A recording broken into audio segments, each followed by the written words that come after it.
We're gonna make meat chips tonight. What I use to make meat chips, which is different than jerky, all right? Jerky is usually cut with the grain, it's chewy. I don't care for jerky. I like meat chips, which are crispy, just like potato chips, except it's meat.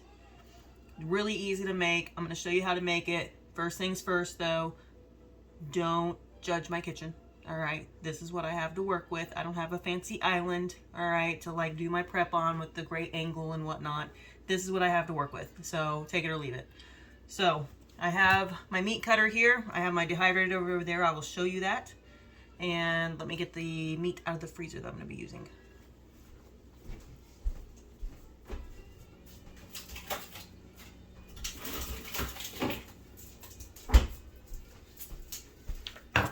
So this here, I'm gonna be doing beef today. I do top round or bottom round beef. I buy it usually in the bigger containers from like Costco or someplace, especially if they have a sale, right? And then I cut it down to smaller pieces. That's gonna make it easier for me to slice. And then I do it in the freezer. They cut the best, especially with this type of meat cutter. This is designed more for mostly frozen or frozen meat. You just got to be careful about how you do it. But I'm going to be doing beef. The other one that I really like, I share these at work a lot, and I get a lot of compliments on pork tenderloin. I do pork tenderloin this way as well. So depending on what type of mood I'm in, I'll either do beef chips or pork chips. You can do them together. I don't for whatever reason. I either do beef or pork. This is the last of the beef that I have, so I'm just going to cut that up and make chips with this. But I just wanted to show you that I do pork tenderloin is probably the best tasting. That's the most compliments I get from people that are on standard American diet, as well as carnivore, keto, low carb. Basically anybody that I've had that's tried the pork chips especially have really liked them. So these are very, very popular. Like I said, it's done with pork tenderloin, so you really can't go wrong. But like I said, we're going to do beef today. I'm going to put the pork back in the fridge.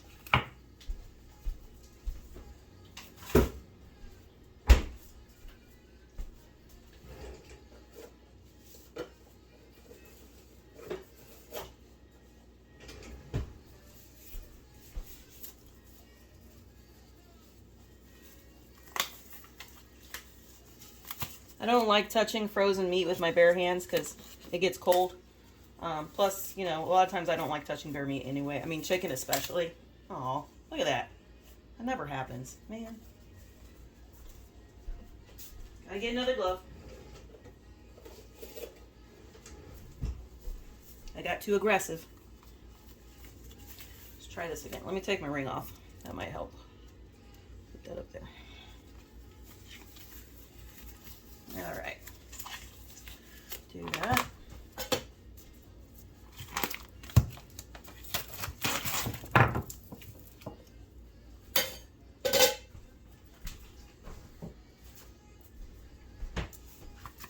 So I have cleaned this counter really well. What I used to do is I used to put like a paper plate or something down to try to catch the clippings as I cut. You'll see once I get started here. But I found it like kept hitting the guard on the meat cutter. It just annoyed me. So I find it easier just to really clean the counter really good and just let it go directly onto the counter. And then after I'm completely done, I wipe the counter down really well again after. So I'm gonna get my meat out. Alright. Now there's this little grippy thing here that you're supposed to use to help you slide it down. It's got like a spring load and stuff like that. It annoys me. I get annoyed very easily. So I don't use that part. Let me throw this piece away. Alright. Before I really get started here, let me give you a close-up here of the meat cutter. Alright. I got this for like, I don't remember, 25 bucks on Amazon. There's so many different ones that you can get. So if you lift up the handle here, there's a blade right here. And then there's this guard, I know it's really hard to see, that you can adjust with these knobs to get the thickness that you want. And you're going to have to play around with it until you get what kind of thickness you want. All right. Basically, you're just going to sit here and slide the meat down and slice it. Now, like I said, the most important part, right? I don't want jerky. I want chips, right? So what I'm going to do, you can see on this side especially, see how the meat fibers go this way, right? Everything's going this way. I don't want to cut with those because that's going to make the meat really tough. That's going to be more like jerky. I don't want to go with those. I want to go against it, right? So I want to cut against the muscle fibers. When you cut against the muscle fibers and get the right thickness, then once you dehydrate it, it's going to break apart more like a chip. All right, so let me go ahead and start cutting.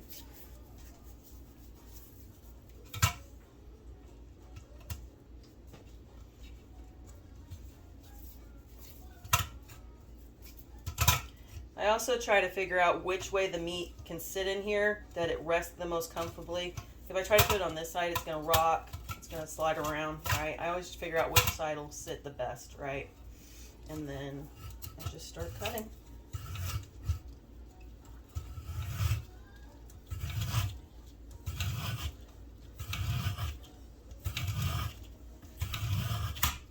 I'll do a few, kind of get going with it, and then I'll stop and make sure that it's the thickness that I want. You can go a little bit thicker than this. That's about what I want, right? I don't know how well you can see that, right? But maybe the thickness of like, I don't know, thin bologna. I have no idea, right? Whatever you can see there. All right. Do the thing where everybody, look at me. Look, I'm fancy. I'm gonna put my hand up. Not that I need it. But yeah, so that's the thickness you're going for, right? Like I said, you can do it thicker or thinner. It's whatever your personal preference is. The thicker you go, the more likely this might be to break as you're trying to put it out because it is half frozen. I'll show you that here in a little bit. And also the longer it's going to take to dehydrate to get it to the crispiness level that you want, right? So I'm just going to sit here and just keep cutting on this until I get it mostly cut up.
This is where you watch your fingers. I want beef chips, not finger chips.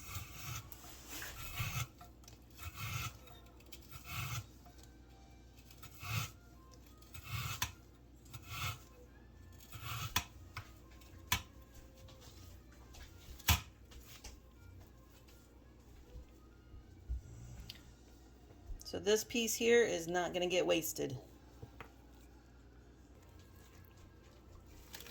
I keep baggies in my freezer of all my different types of trim. So you can see this one says beef trim on it. All right, so lean as I could get it, beef trim goes in this baggie. Right back into the freezer. All right, I do this with any beef that I trim or cut. I like to cut my own steaks. I cut my own pork chops. Anything like that. Anything that I have that has beef trim left over, I do it with pork. I can do it with... I've been saving chicken bones because I want to try to do like a stock or something like that with chicken bones, but we'll see on that one. But the beef and the pork trim that I get from cutting my own pork chops, my own steaks, doing these chips, stuff like that, anything that I have that's scrap, I save in the freezer. And then once I get low, I actually grind my own hamburger and I grind my own sausage. That's a way for me to save money, is by grinding my own hamburger and sausage from the trim that I get from cutting my own meat. That's a whole nother video that I can do if you guys are interested. If you are interested in those videos or learning more about that, please let me know.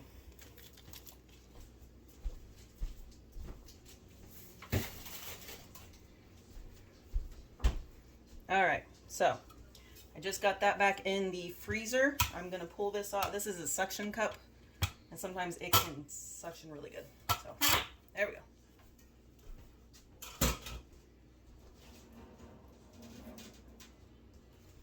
All right, so this is a tray from my dehydrator. All right, so what I'm gonna do now is I'm gonna lay that down, and then I'm just gonna uncurl all these and lay them out into a single layer as close together as I can. I have 7 trays for my dehydrator. It's a 7-shelf dehydrator. We'll see how many trays I need. I probably won't need all 7. Well, we'll see. I don't want to say something and then regret it.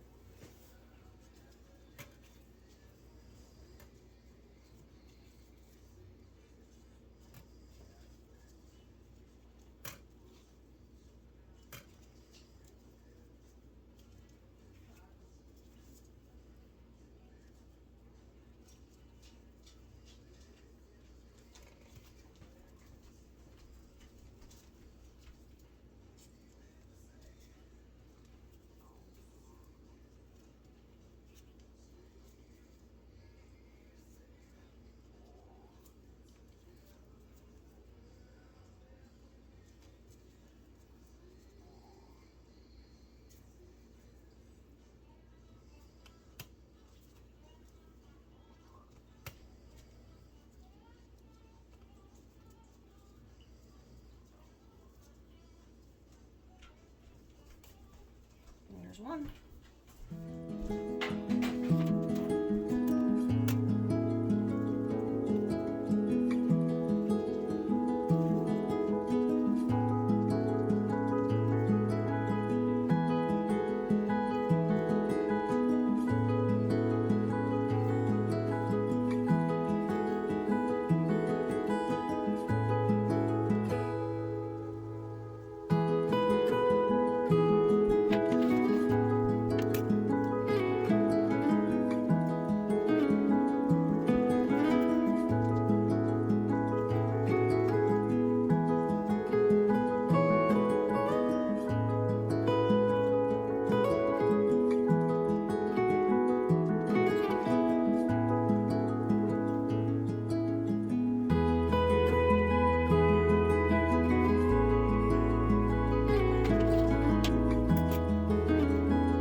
Okay, so we're gonna go over here. So this is my dehydrator. Like I said, it's got seven racks. All right. I have one left over, so I end up using 6, and even one of them I only have a few on there, so I didn't really need that much. But all right, so what I like to do is I'm gonna put them in there straight. I don't season them or anything. I don't salt them. I have found that if you salt them first, they end up chewy. Right? Oh, I look like I'm. Anyway, I don't salt them or anything or season them ahead of time because I find that kind of takes away from the crispiness of it. So I put them in there plain, no flavoring. All right, so then I'm gonna set my time. I generally set it about 12 hours. I know is pretty safe. So I'm gonna set it at 12 hours, and then I like to set the time or set the temperature a little bit lower. About 135 is usually what I do it at. Oops, too far. And then just hit start. And then we will come back when these are done tomorrow morning. Sir, is that necessary? Huh? Is that necessary? No. See what I have to put up with? You see my messy floor because of this one? Yeah, I know. I know. You need to go potty. Come on. Is this what you want?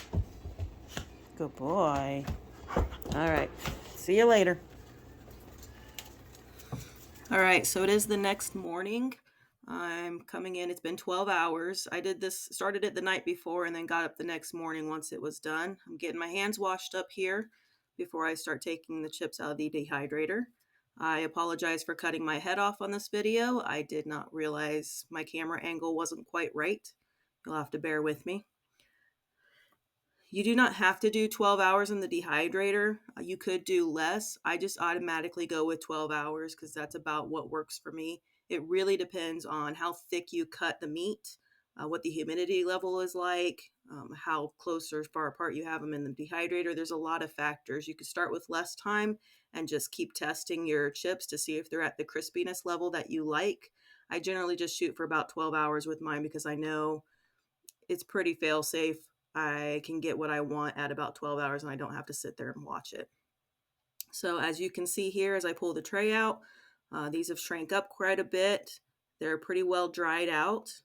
I will show you here in a minute exactly how they break apart in your hand, just like a chip. It is not chewy. It literally is like a potato chip where it'll sit there and crisp and break apart pretty easily. These look so good and they haven't even been seasoned yet. I did some video of me taking it out of I tried to record some video of me taking it out of the dehydrator and putting it in the bag. I did not hit record, so that was my bad. So this is a gallon size Ziploc bag. I will be throwing in a moisture absorber packet that I got a bunch of them off of Amazon pretty cheap. It just in case there is any moisture left in the chips or there's any moisture in the bag, it's going to absorb that moisture. And then this is popcorn salt. I got that specifically from Redmond's, but it's basically any type of kind of really, really fine powder salt you can find. It's a sea salt. I do prefer sea salt. So I'm just sprinkling some of that into the bag and then I'm closing it up. And then I'm gently going to roll that bag around to distribute the salt. I don't want to shake this hard because it's going to break all those meat chips apart. Like I said, it's just like potato chips, so you have to be gentle with it. So I'm just rolling it around, getting that salt distributed on all of the chips. I have learned it's better to start with a little bit less, and then you can keep adding salt as needed. Check it, and then keep adding salt as needed. I have accidentally oversalted once or twice. I still ate them. It was still good, but less is more for sure. I find that I need a little bit more salt with the beef and a little bit less salt with the pork. Like I said, I just start on the lower end. I've done it enough to where I've been able to eyeball it. So this is really great for if you're going to be taking a trip, if you're traveling, if you don't have easy access to a refrigerator. I love these because it literally is just like a potato chip. I will sit and snack on them. It's actually one of my favorite snacks. I will eat this almost until I'm sick. It's so good. I prefer this over potato chips, to be honest with you. And it's a lot better for you than potato chips. And all it is just meat that I've dehydrated and then added salt to. It's super crispy. like I said, it's my version of potato chips, basically. So one of my favorite treats. Absolutely love it. I would make it all the time if it wasn't so much of a hassle to sit there and cut everything and put it through the dehydrator and then have to wait for it. But look at that crispiness. Like I said, it's not like jerky. It's crispy like a chip. So good.